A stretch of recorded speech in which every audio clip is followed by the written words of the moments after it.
பேரவைத் தலைவர் அவர்களே, மாண்பு சட்டத்துறை அமைச்சர்கள் 23/4/2022 அன்று சென்னை உயர்நீதிமன்ற வளாகத்திலே தாங்களும் முதலமைச்சர் அவர்களும் 22 கோடி ரூபாயிலே அடிக்கல் நாட்டினீர்கள். அந்த விழாவின் போது வழக்கறிஞருடைய வெல்ஃபேர் ஃபண்டு கடந்த கால ஆட்சியில், இந்த வெல்ஃபேர் ஃபண்டு என்பது மாண்புமிகு எம்ஜிஆர் புரட்சித் தலைவர் அவர்களால் கொண்டாடப்பட்ட வழக்கறிஞர்களுக்கான கொண்ட நிதி. இந்த நிதி படிப்படியாக கடந்த கால ஆட்சியிலே 7 லட்சமாக இருந்தது. தங்கள் மாண்புமிகு முதலமைச்சர் அதை 10 லட்சமாக உயர்த்தினார்கள். மிக்க மகிழ்ச்சி. ஆனால் இந்த நிதியை பொறுத்தளவில் நீங்கள் கிராண்ட் 20 கோடி கொடுப்பதாக அறிவித்திருந்தீர்கள். கிட்டத்தட்ட தமிழ்நாட்டில் 275 பார் இருக்கிறது.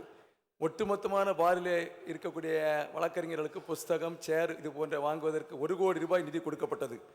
எனவே மாண்புமிகு சட்டத்துறை அமைச்சர்கள், நீங்கள் சட்டம் தெரிந்தவர், வழக்கறிஞர், நிறைவேற்றும்படி கேட்டுக்கொள்கிறோம். மாண்புமிகு பேரவைத் தலைவர் அவர்களே, மாண்புமிகு உறுப்பினர் தளவாய் சுந்தரம் அவர்கள் அவர்களுடைய ஆட்சியிலே 1 கோடி ரூபாய் தமிழகத்தில் இருக்கக்கூடிய வழக்கறிஞர் சங்கங்களுக்கு புத்தகங்கள்,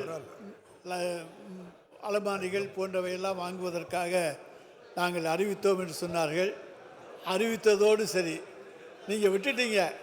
நாங்கள் அந்த பணத்தை கொடுத்து நாங்கள் வாங்கி கொடுத்துருக்கோம். 2021 நீங்கள் அறிவித்த அறிவிப்பு அப்படி இருக்குது. அதுக்கு நாங்கள் 2021 நீங்கள் உங்களுடைய அறிவிப்புக்கு அந்த சுமையையும் நாங்கள் தான் தாங்கியிருக்கிறோம் என்பதை இங்கே மாண்புமிகு உறுப்பினர் அவர்களுக்கு தெரிவித்துக் கொள்கின்றேன். அடுத்ததாக, இது புதுச்சேரி மற்றும் தமிழ்நாடு வழக்கறிஞர் சங்கங்களுடைய பார் கவுன்சிலுடைய கோரிக்கையினை ஏற்று 7 லட்சம் ரூபாயிலிருந்து 10 லட்சம் ரூபாயாக உயர்த்தப்பட்டிருக்கிறது. ஒன் டைம் கிராண்ட் தான் அன்றைக்கு சொல்லியிருக்கோம். அதற்காக அவர்கள் 30 ரூபாய் என்கின்ற வழக்கறிஞருக்கான முத்திரையை 120 ரூபாயாக உயர்த்தி தர வேண்டும் என்று கேட்டிருக்கிறார்கள். அதை உயர்த்தி தருவதற்குத்தான் இந்த சட்ட முன்வடிவு கொண்டு வரப்பட்டிருக்கிறது. எனவே வழக்கறிஞர் நலநிதிக்கு 30 ரூபாய் என்பது 120 ரூபாயாக உயர்த்தி தரப்பட்டிருக்கிறது. அத்தோடு அவர்கள் சிலவற்றை எங்களிடத்தில் கோரிக்கையாக தந்தார்கள். அதாவது 35 வயசுக்குள்ளே ஒருத்தர் வழக்கறிஞராக பதிவு பண்ணால் அவருக்கு 10 லட்சம், 35 வயசுலேருந்து 50 வயதுக்குள் ஒருத்தர் வழக்கறிஞராக பதிவு செய்தால் அவருக்கு 5 லட்சம். அடுத்தது 50 வயசு நிறைவடைந்த பிறகு யார் வந்தாலும் 2 லட்சம். அந்த மாதிரி இதுக்கு வேண்டுகோள் கொடுத்தாங்க.